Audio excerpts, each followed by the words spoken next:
Ladies and gentlemen, there was a time when witchcraft conjured images of shadowy figures, incantations whispered in the dead of night, and potions bubbling over a cauldron.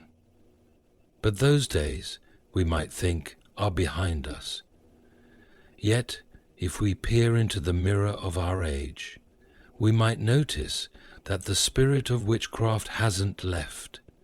It has merely changed its attire.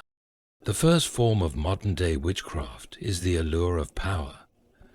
Throughout history, humanity has sought to bend reality to its will, to rise above the natural order and grasp control of the uncontrollable.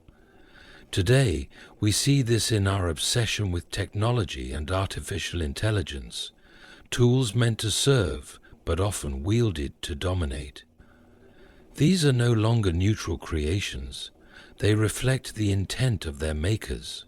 In our pursuit of mastery, have we considered the cost to our souls? Second is the manipulation of truth. Once upon a time, alchemists sought to transmute lead into gold. Now, we transmute facts into narratives.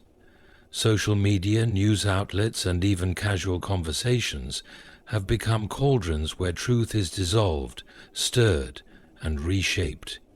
Words, like ancient spells, are used to enchant, deceive, or control. The modern spellcaster doesn't wield a wand but a platform, and their power lies not in smoke and mirrors, but in clicks and shares. Lastly, there is idolatry in disguise. The ancients built idols of wood and stone. We now build them of pixels and fame. The veneration of celebrities, the endless pursuit of likes and followers, and the self-help mantras that promise us godhood, all point to a deeper hunger.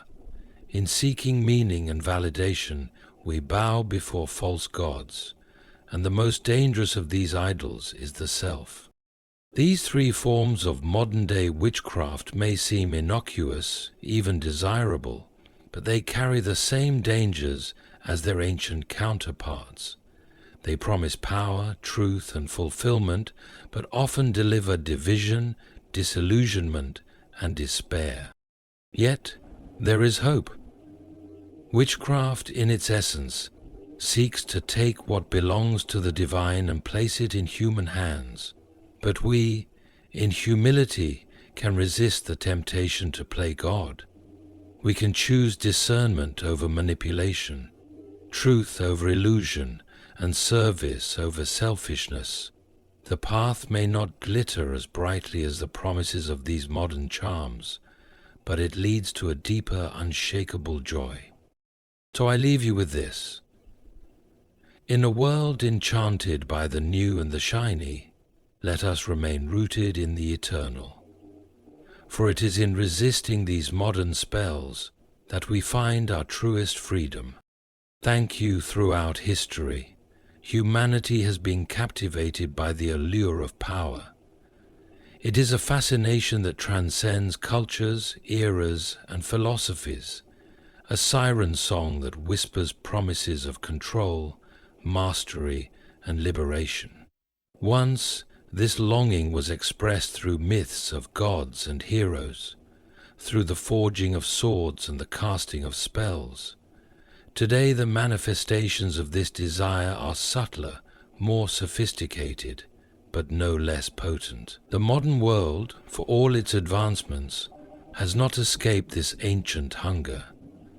It has merely given it new avenues of expression. Consider our relationship with technology.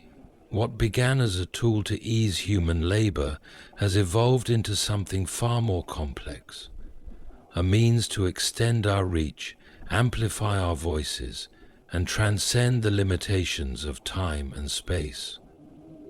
Technology promises us the power to shape the world in our image, to curate reality according to our preferences. At its most benign, this promise leads to astonishing breakthroughs.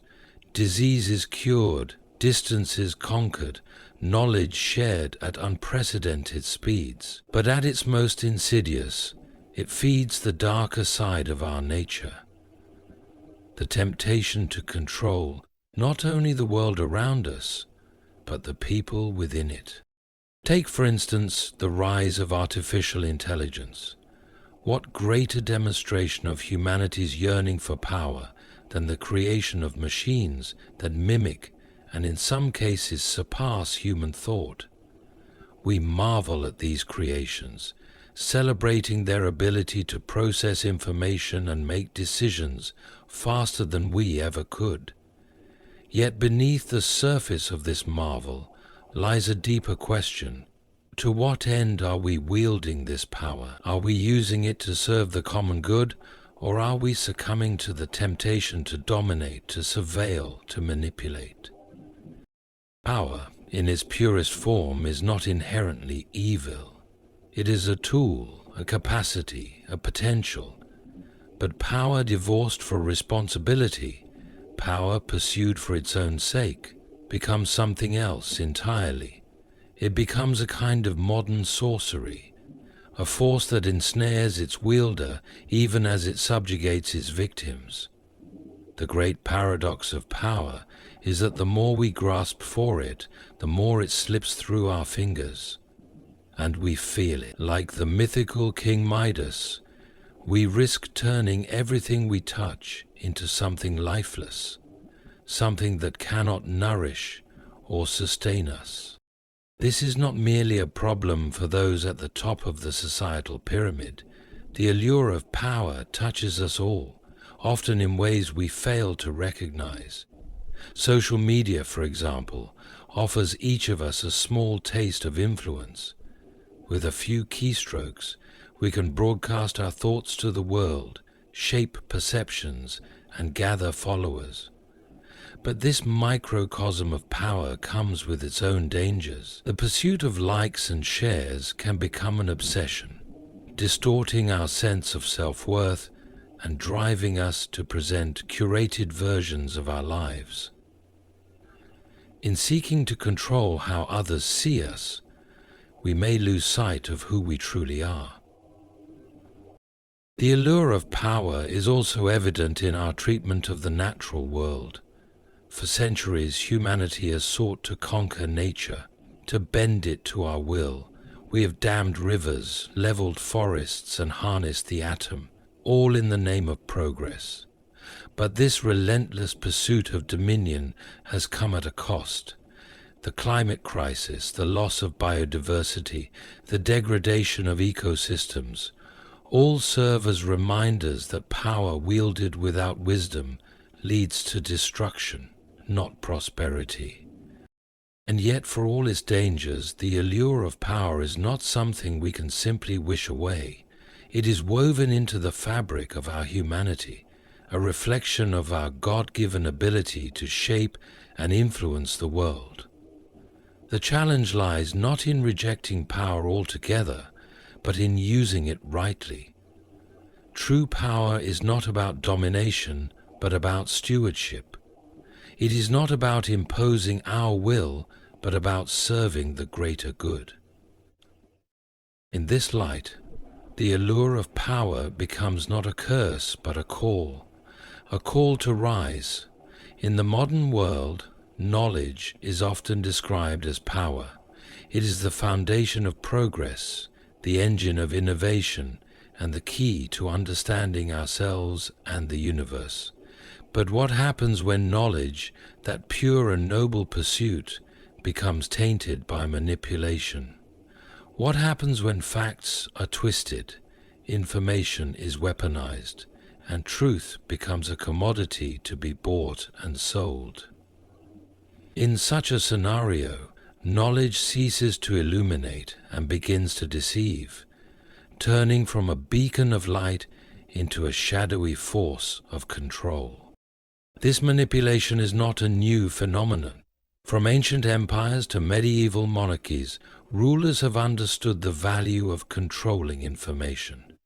Whether through censorship, propaganda, or the strategic omission of inconvenient truths, knowledge has always been a battleground.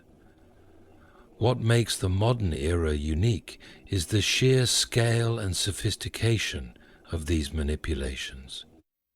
Lesson: the digital age, with its vast networks and instant communication, has turned the manipulation of knowledge into an art form, one that influences every corner of our lives.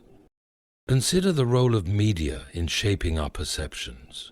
News outlets, once trusted as impartial conveyors of facts, are increasingly aligned with ideologies and agendas.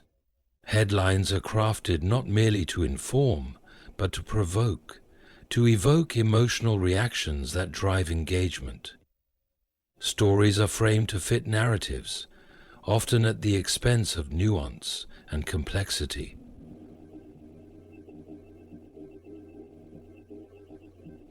Headlines are crafted not merely to inform but to complexity. In this environment, the average person must navigate a labyrinth of half-truths and selective reporting, unsure of where to find the unvarnished truth. Social media has amplified this phenomenon, creating echo chambers where individuals are fed information tailored to their preferences and biases. Algorithms prioritize content that reinforces existing beliefs, fostering polarization and deepening divisions. In such a landscape, knowledge becomes less about understanding the world and more about affirming one's perspective. The manipulation here is subtle but profound, as it reshapes not just what we think, but how we think. Beyond the media, manipulation of knowledge occurs in more insidious forms. Advertisers, for instance, leverage data analytics to craft messages that exploit our vulnerabilities.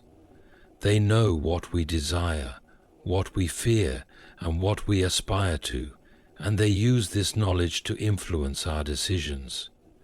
This is not merely about selling products.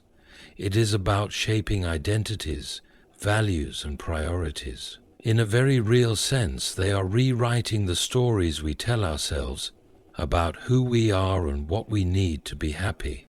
Education, too, is not immune to the manipulation of knowledge.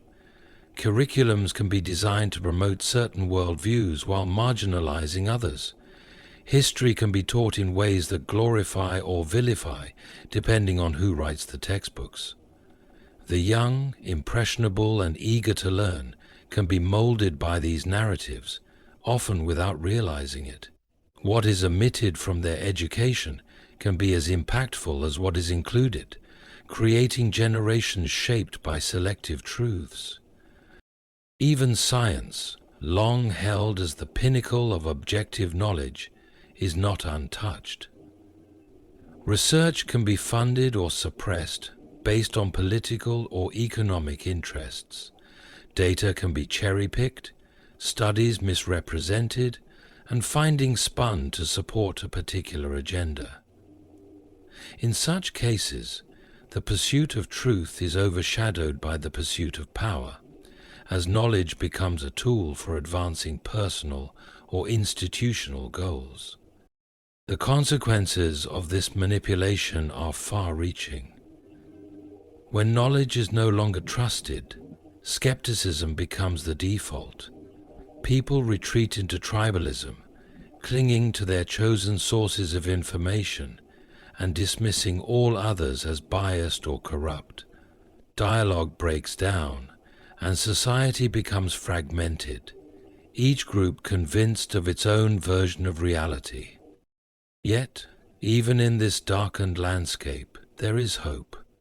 The antidote to the manipulation of knowledge lies in discernment and a relentless commitment to truth.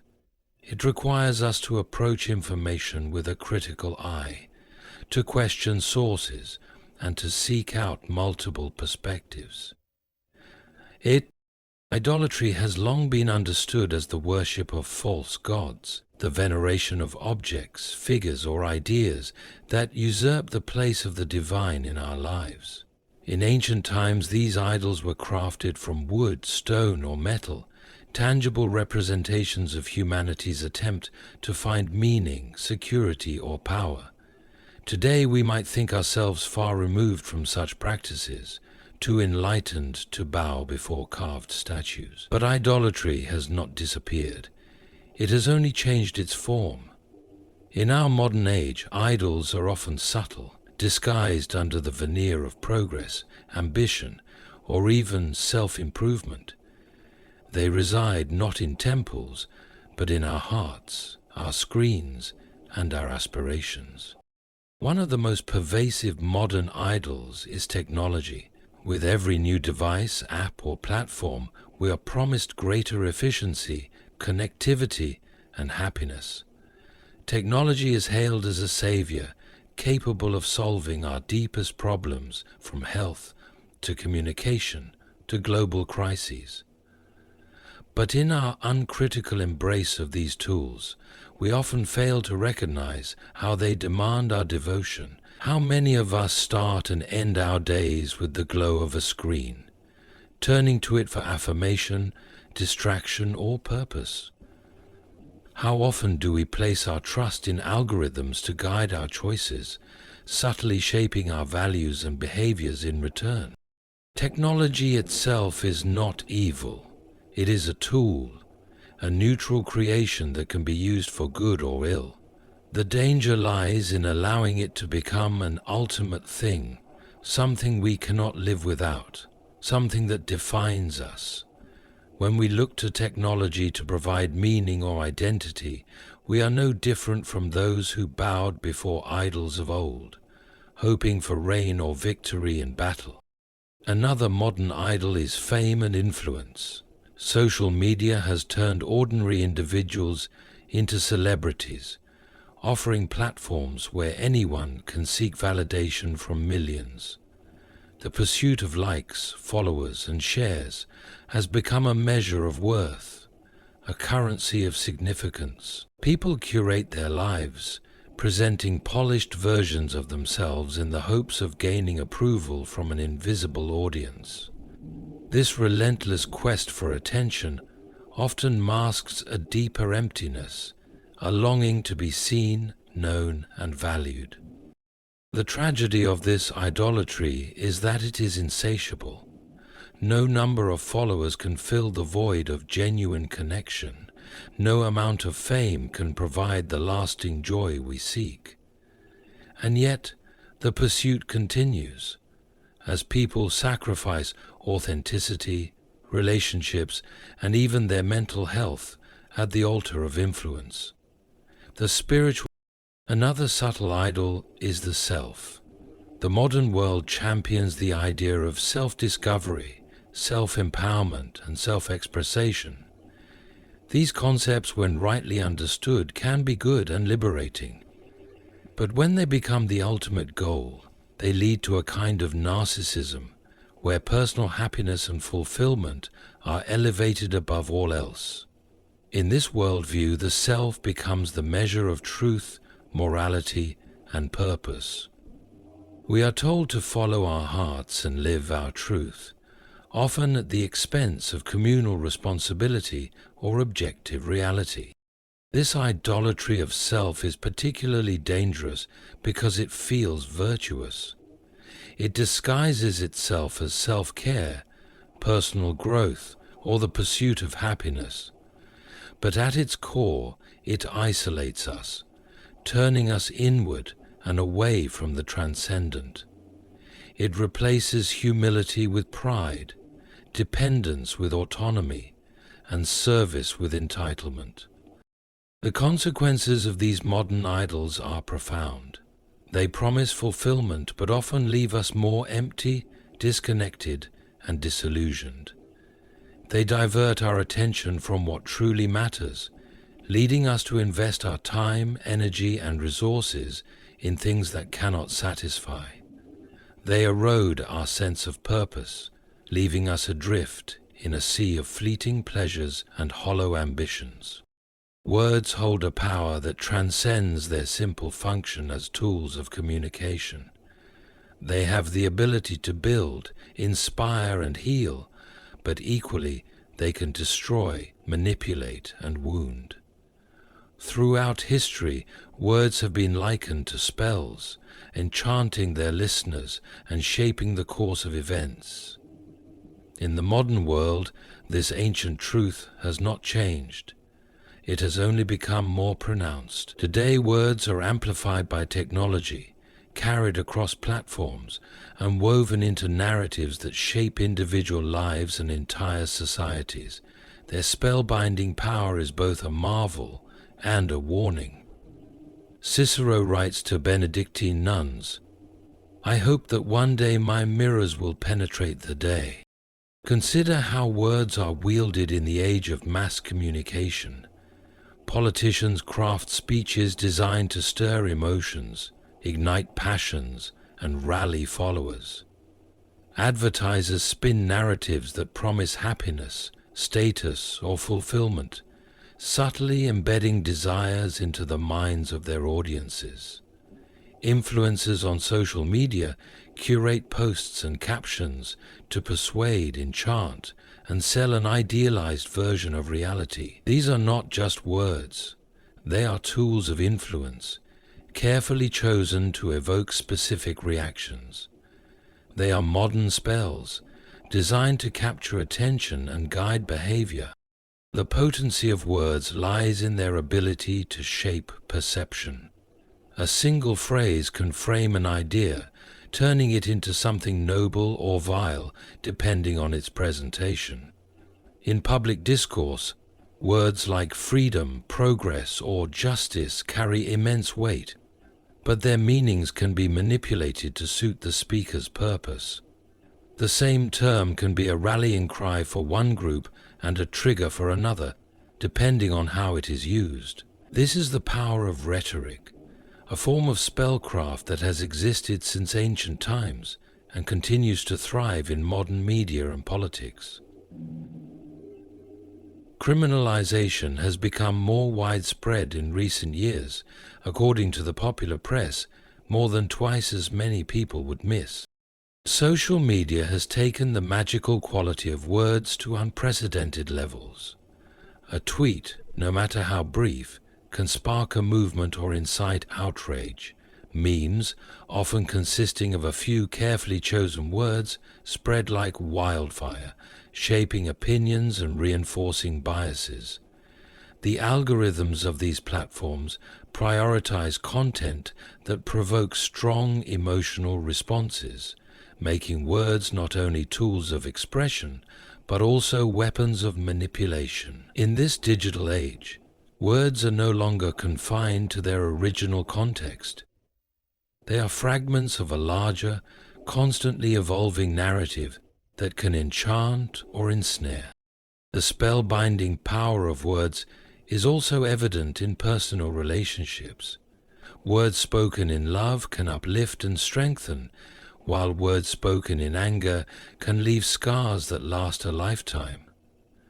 The way we communicate with others reflects our intentions and our hearts.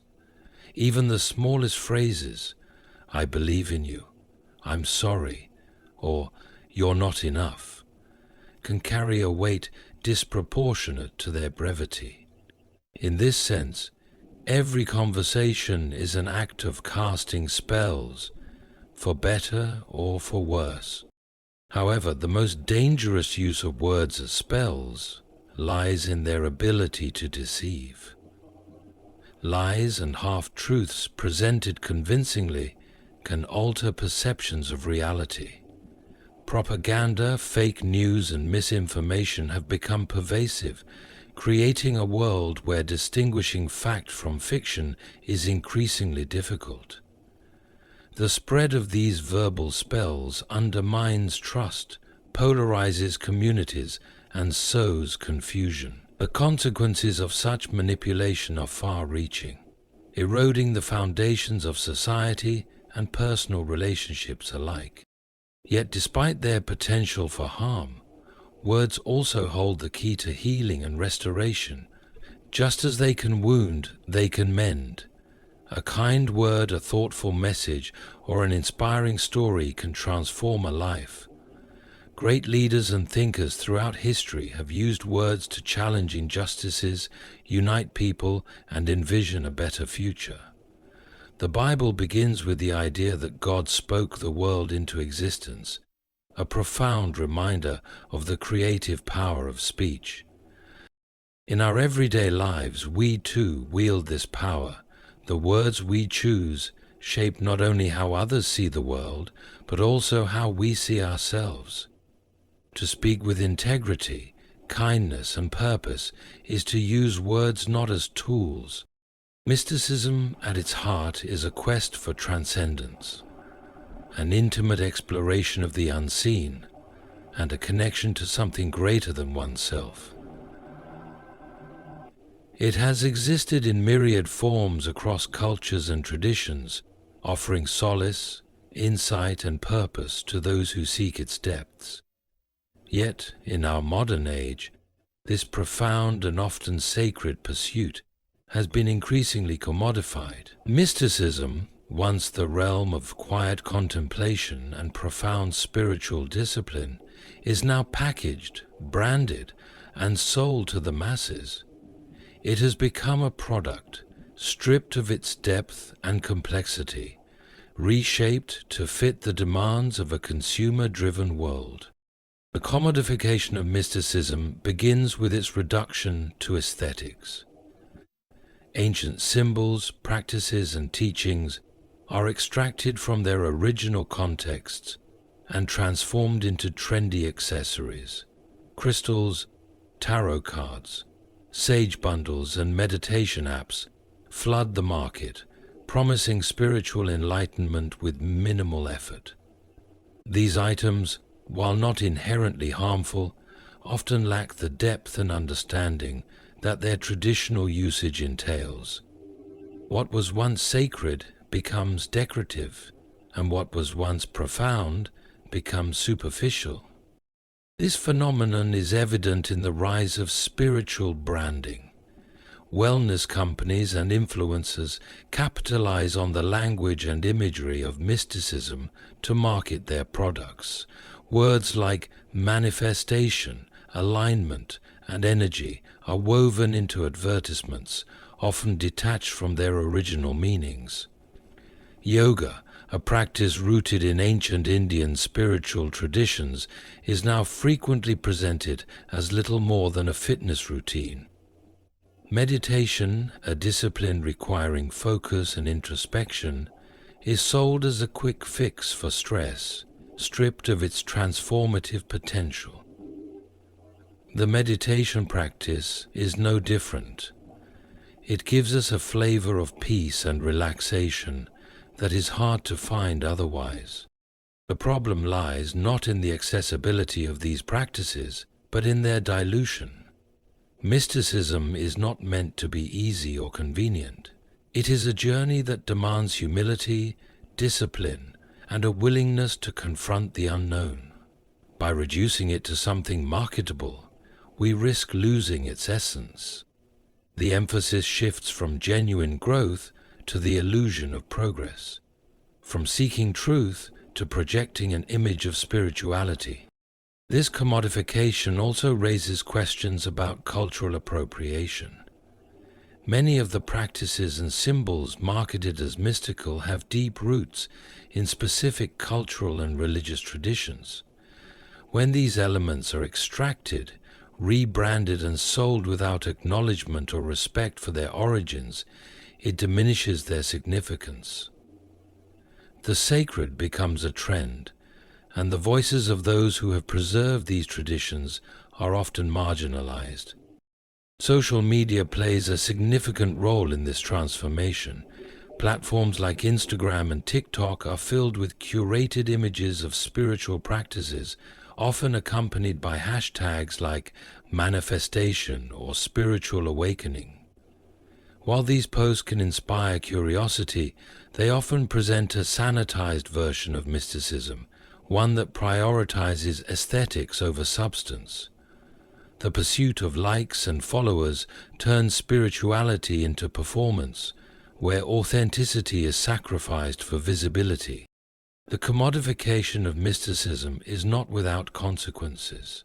It creates a superficial understanding of spiritual practices, leading many to view them as fads rather than meaningful paths. This, in turn, can breed cynicism, as people who seek depth and connection are left disillusioned by the shallowness of what they encounter. Moreover, it risks alienating those who are genuinely committed to these traditions, as their practices are co-opted and commercialized. Yet amidst this trend, there is an opportunity for reflection. The widespread interest in mysticism, even in its commodified form, reveals a deeper hunger for connection and meaning. People are searching for something beyond the material, something that speaks to their souls. This longing, though often misdirected, is a testament to the enduring relevance of mysticism in a world that can feel increasingly disconnected and fragmented. The challenge lies in moving beyond the surface. To truly engage with mysticism, one must approach it with reverence, curiosity, and a willingness to learn. This means seeking out authentic sources, respecting the origins of practices, and embracing the difficulty and ambiguity that true spiritual growth entails. Mysticism is not a product to be consumed, but a path to be walked, a journey that transforms not by its aesthetics, but by its essence. In resisting the commodification of mysticism, we reclaim its power to inspire, to challenge, and to heal. We honor its roots, its depth, and its capacity to connect us to something greater than ourselves. And in doing so, we restore it to its rightful place, not as a fleeting trend, but as a timeless and sacred pursuit. In the complex weave of modern life, one of the most insidious forces shaping our minds and hearts is subtle desensitization. It is not the overt shocks of catastrophe or crisis that often leave the most lasting marks, but the gradual dulling of our senses, values, and empathy through repeated exposure to certain ideas, images, and experiences.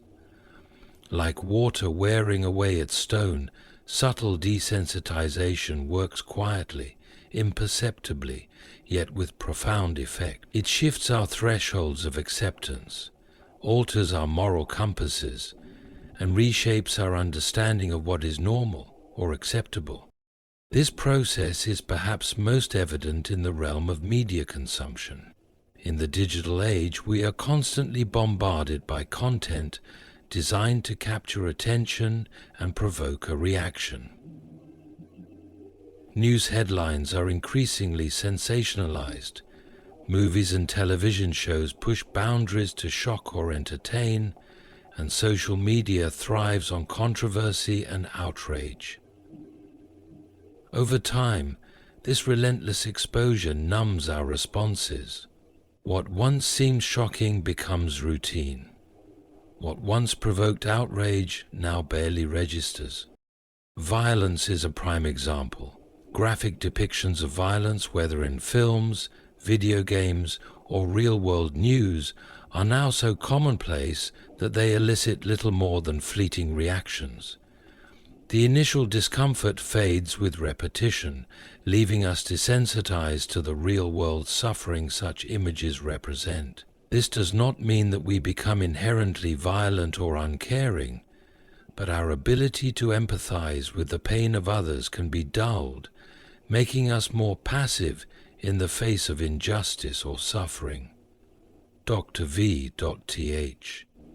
Dr. V.th. Dr. V.th.